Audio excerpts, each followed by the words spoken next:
ശിബിച്ചേട്ടൻ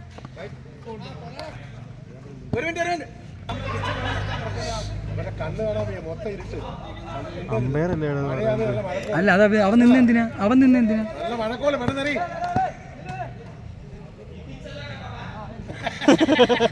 ഇല്ല അതെന്താ അവൻ നിന്നെന്തിനാ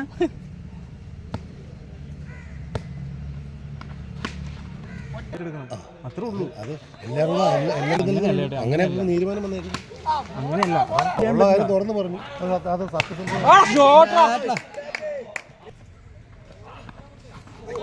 എന്തൊരു തിരക്കെന്തിനാണ്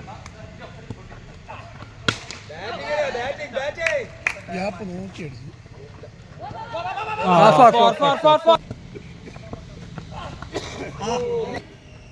കൊടുത്തേ